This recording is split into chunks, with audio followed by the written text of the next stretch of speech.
Today's video is a little different. Instead of my usual step-by-step tutorials, I'm going to be sharing my makeup trial for a wedding that I will be attending later this week. I wanted to do a trial of the products and the application, and I thought that it would be fun to share it with you as well. So this video is a little bit more casual than usual.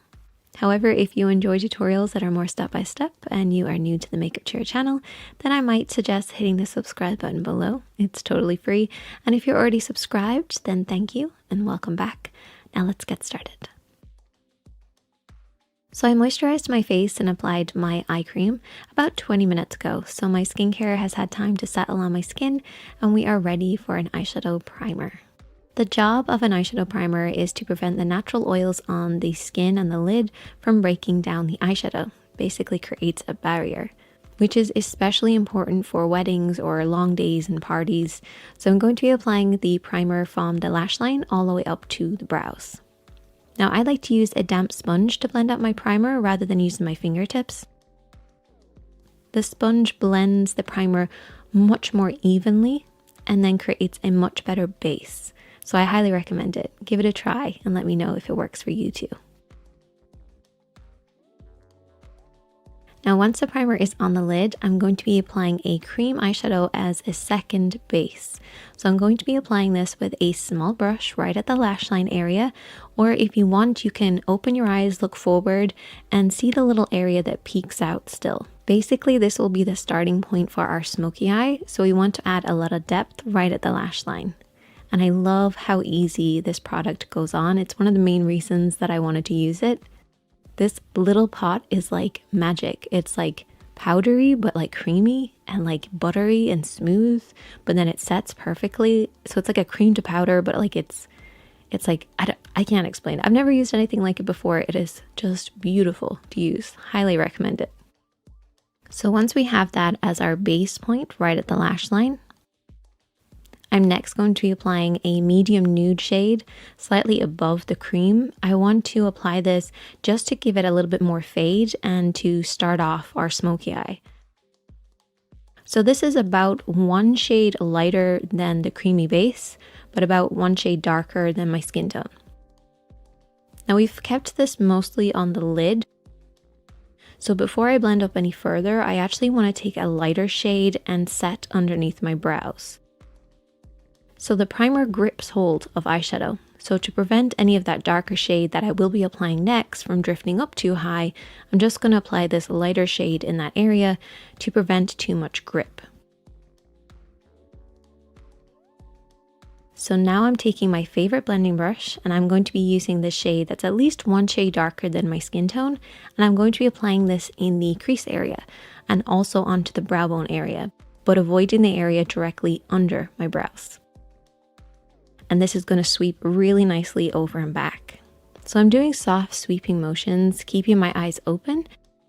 And as I'm blending, you can actually see where the primer has gripped hold of this dark shadow. We have a little bit of a line forming. That's okay because we can softly blend out this harsh line, but I don't like having to apply my lighter shades last. I find layering a little bit of lightness, then my dark, and then a little bit of light again if I need to, just adds a slightly better finish. It's very subtle, but I feel like it does help, particularly if you're getting ready in a hurry or it's an early morning and you're tired. Applying your kind of lighter shades there first will just prevent you from having to fix up anything later. So I'm taking a small brush, and this is so cute, and I'm going to be applying the darkest shadow that we're going to be using for this look. Now I'm looking slightly down in a mirror to see where my crease area is, and I'm adding this to add some depth to the look. So I'm sweeping this kind of in that area, quite low, because we don't want to blend it up too high. Our medium shade is always higher than our darker one. And I'm just blending this deep in that crease area. This is to create that kind of smoky look and a little bit more depth and darkness. So instead of going from a dark to light, which is what we did on the lid, we're kind of going from light to dark in the crease and the brow bone area.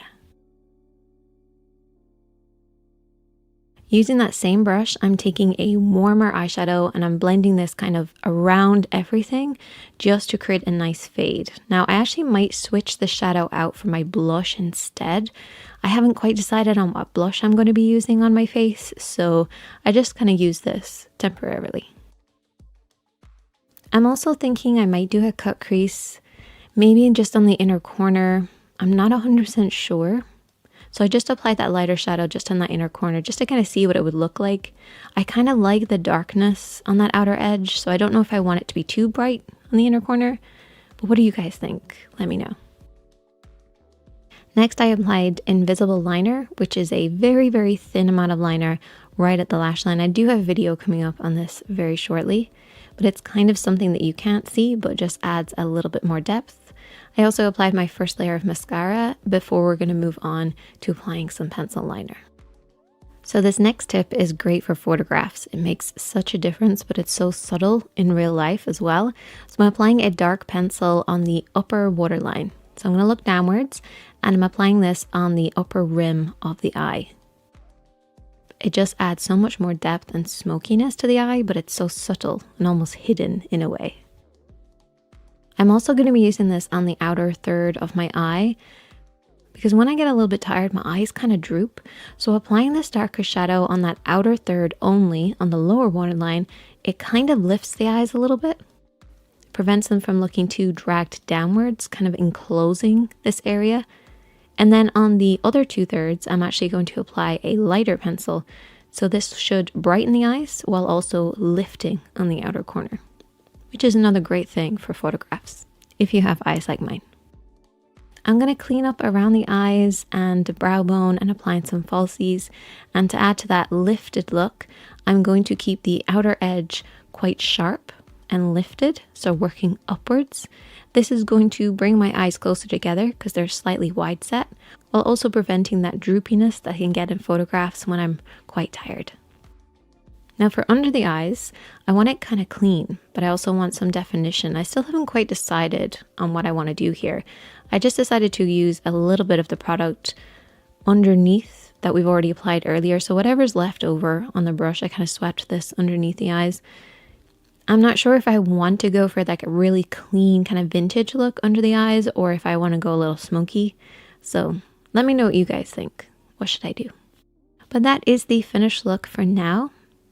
I wore this for a few hours and I found the eyeshadows were perfect, but the liner needed to be fixed up just about 5 hours afterwards, just to keep it kind of, a little bit more pristine.